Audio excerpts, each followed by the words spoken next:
Assalamualaikum warahmatullahi wabarakatuh. Apa khabar murid-murid sekalian? Okey, kita berjumpa lagi pada kali ini. Okey, pada minggu lepas kita telah belajar mengenai perubahan ruang dan masa. Okey, jadi cikgu harap kamu masih lagi ingat mengenainya. Sekiranya kamu terlupa mengenai kemahiran perubahan ruang dan masa tersebut, kamu boleh lihat semula video yang cikgu telah kongsikan. Okey, pada minggu ini kita akan meneruskan dengan kemahiran proses sains yang seterusnya, iaitu yang kedua, iaitu mentafsir data. Okey, mentafsir data maksudnya kemahiran memberikan penerangan yang rasional tentang objek, peristiwa atau pola daripada data yang dikumpulkan. Data yang dikumpulkan ini tadi boleh jadi dalam bentuk jadual, carta pie, graf dan juga carta pengelasan. Okey, sekarang mari kita lihat contoh mentafsir data dengan menggunakan carta pie. Okey, daripada slide ini kamu dapat lihat. Okey, carta pie ini adalah berkenaan buah-buahan kegemaran. Okey, jadi soalan saya, apakah maklumat yang boleh kamu dapat daripada carta pie ini? Okey, mari kita lihat jawapannya. Okey, jawapan yang pertama yang boleh kamu tulis ialah daripada carta pie di sebelah didapati buah pisang merupakan buah yang paling digemari ramai, iaitu sebanyak 40%. Okey. Jawapan yang kedua, kamu juga boleh tulis daripada carta pie di sebelah didapati buah anggur. Buah anggur merupakan buah yang paling tidak digemari. Okey, bagaimana kamu tahu buah anggur merupakan buah yang paling tidak digemari? Okey, kalau kita lihat di carta pie ini, buah anggur menduduki peratus yang paling rendah. Oleh sebab itu, buah anggur menjadi buah yang paling tidak digemari.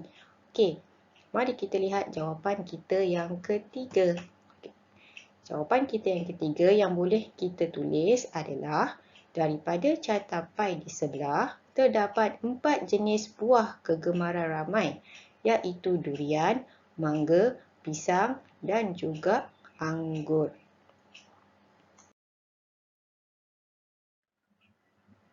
Okey, sekarang mari kita lihat contoh mentafsir data dengan menggunakan graf. Okey, sekiranya kamu teliti graf yang cikgu berikan ini, ia mempunyai dua paksi, iaitu paksi X di bahagian bawah dan paksi Y di bahagian atas ataupun bahagian menegak.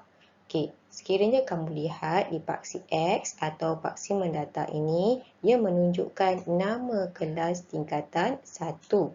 Terdapat 5 kelas tingkatan 1 di sekolah ini, iaitu kelas merbau, balau, cengal, kempas dan juga mersawah.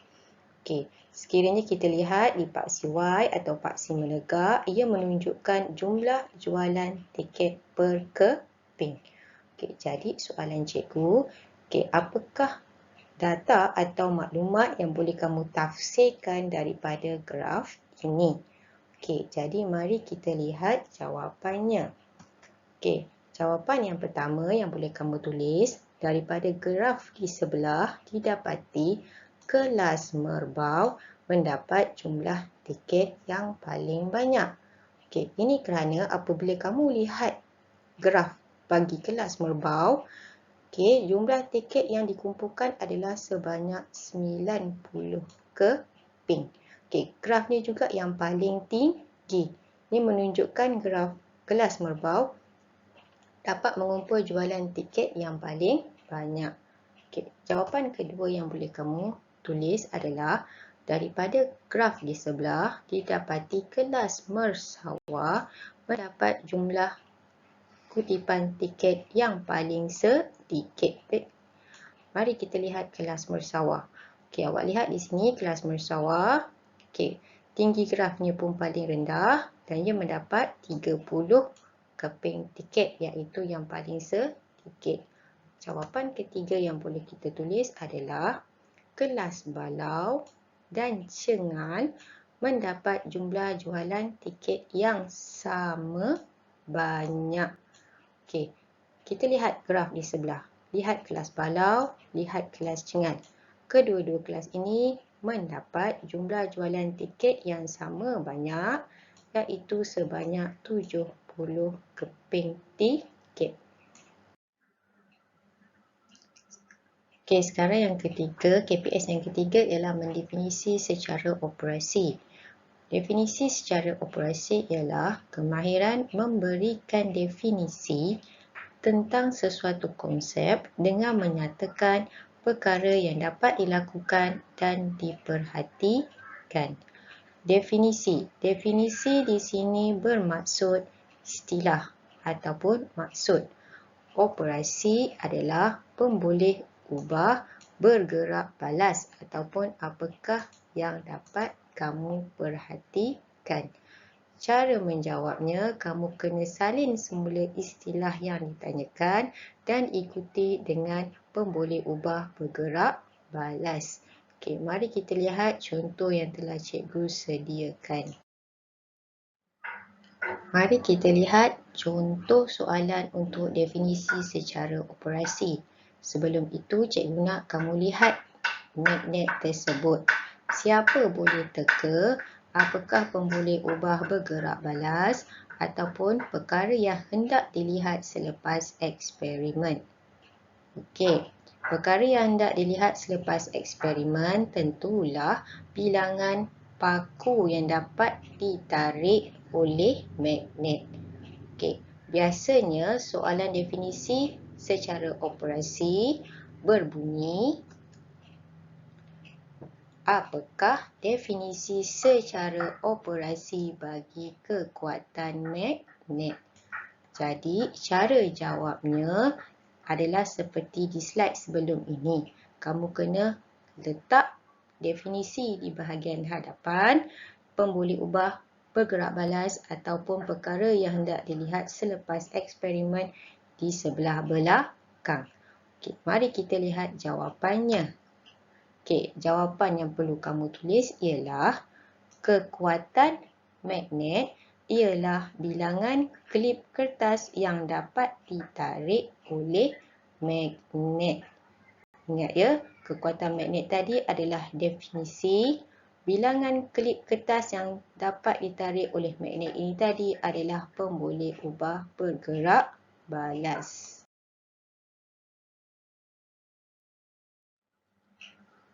KPS yang keempat ialah mengawal pemboleh ubah. Pemboleh ubah bermaksud sesuatu yang boleh berubah dalam sesuatu penyiasatan. Ada 3 pemboleh ubah yang perlu kamu fahami. Pemboleh ubah yang pertama ialah pemboleh ubah dimalarkan. Dimalarkan ini bermaksud perkara yang sama ataupun kekal sepanjang eksperimen dijalankan. Pemboleh ubah yang kedua dinamakan pemboleh ubah dimanipulasi atau PM, nama singkatannya. Okey, dimanipulasi ini bermaksud perkara yang diubah atau ditukar semasa eksperimen dijalankan. Okey, pemboleh ubah yang ketiga ialah pemboleh ubah bergerak balas atau singkatannya PB. Okey, pemboleh ubah bergerak balas bermaksud perkara yang diperhatikan ataupun dilihat ataupun diukur selepas eksperimen. Okey, kamu perlu ingat makna ketiga-tiga pemboleh ubah ini. Okey, perlu diingat, kamu perlu menambah parameter sebelum menulis pemboleh ubah. Okey, kita akan lihat contoh yang telah disediakan. Okey, sila lihat penyiasatan mengenai magnet tersebut. Okey, di sini siapa boleh teka apakah jawapan bagi pemboleh ubah dimalarkan? Ingat ya, okey, pemboleh ubah dimalarkan maksudnya perkara yang sama atau kekal. Okey, cuba kamu lihat gambar magnet tersebut. Okey, gambar magnet ini. Okey, apakah perkara yang sama ataupun perkara yang kekal yang kita gunakan daripada awal eksperimen sampai akhir eksperimen? Okey, jawapannya ialah jenis paku tekan dan juga saiz paku tekan. Okey. Bagi pemboleh ubah dimanipulasi pula, iaitu perkara yang ditukar atau perkara yang diubah. Cuba kamu lihat gambar magnet ini. Okey, apakah perkara yang kamu manipulasi ataupun perkara yang kamu tukar, yang kamu ubah sepanjang eksperimen ini? Okey, jawapannya ialah saiz magnet. Sebab kita menggunakan saiz magnet yang berbeza. Okey, iaitu magnet P, magnet Q, magnet R mempunyai saiz yang berbeza. Okey, yang ketiganya adalah pemboleh ubah bergerak balas. Okey, iaitu perkara yang diperhatikan ataupun dilihat selepas penyiasatan. Okey, yang kita hendak lihat selepas eksperimen atau penyiasatan berkenaan dengan magnet ini ialah bilangan kelip kertas yang dapat ditarik oleh magnet. Okay, KPS yang seterusnya iaitu yang kelima ialah membuat hipotesis. Membuat hipotesis ialah kemahiran membuat pernyataan umum yang boleh diuji tentang hubungan antara pemboleh ubah dalam suatu penyiasatan. Kamu kena ingat, hipotesis ini boleh jadi benar atau tidak benar sehinggalah penyiasatan dilakukan. Sebelum kita membuat hipotesis, kita perlulah mengenal pasti pemboleh ubah dimanipulasi dan pemboleh ubah bergerak balas. Kita juga perlu mengenal pasti pola bagi penyiasatan itu sama ada ia bertambah atau berkurang. Mari kita lihat contoh pembinaan hipotesis. Kita gunakan juga contoh yang sama berkenaan dengan magnet. Okey, sebelum membuat hipotesis, ingat ya tadi, kamu perlu mencari pemboleh ubah bergerak balas, pemboleh ubah dimanipulasikan serta pola. Okey, sekarang kita lihat. Pemboleh ubah dimanipulasi ataupun perkara yang diubah adalah saiz magnet. Polanya bertambah. Okey, lihat ya, cikgu katakan bertambah kerana saiz magnet ni bertambah daripada kecil, besar, paling besar. Jadi polanya bertambah.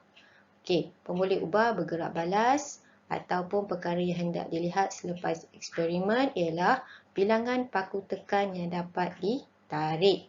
Okey, kamu lihat di sini. Okey, polanya adalah bertambah.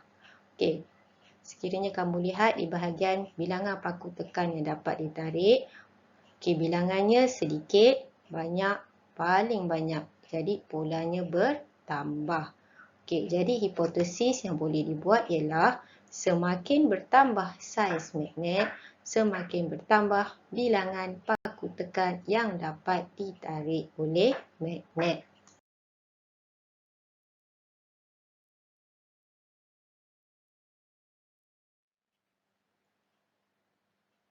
Kemahiran proses sains yang terakhir ialah mengeksperimen. Mengeksperimen ialah kemahiran merancang dan menjalankan penyiasatan untuk menguji hipotesis dengan mengumpul data untuk membuat kesimpulan. Terdapat beberapa langkah di dalam mengeksperimen. Langkah yang pertama ialah merancang eksperimen. Okey, kamu perlu merancang eksperimen dengan cara mengenal pasti masalah dan membuat pernyataan tentang masalah. Setelah kamu dapat mengenal pasti masalah, kamu perlu membuat hipotesis dengan mengenal pasti pemboleh ubah yang terlibat. Apabila hipotesis telah dibuat, kamu perlu menyenaraikan alatan dan bahan, serta kamu boleh merancang langkah-langkah di dalam penyiasatan kamu. Setelah kamu merancang eksperimen, langkah kedua ialah dengan cara menguji hipotesis. Menguji hipotesis bermaksud kamu perlu menjalankan penyiasatan mengikuti langkah-langkah yang telah kamu rancangkan. Okey, langkah yang ketiga ialah dengan cara mengumpul dan mentafsir data. Setelah menjalankan penyiasatan, kamu perlu mentafsir data yang telah diperolehi. Data yang kamu perolehi tadi, kamu boleh tafsirkannya sama ada di dalam bentuk jadual, graf, carta pie atau carta palang. Dan langkah yang terakhir di dalam mengeksperimen ialah membuat kesimpulan. Membuat kesimpulan, kamu perlu membuat tafsiran data, iaitu menentukan sama ada hipotesis yang telah kamu buat tadi diterima ataupun tidak diterima.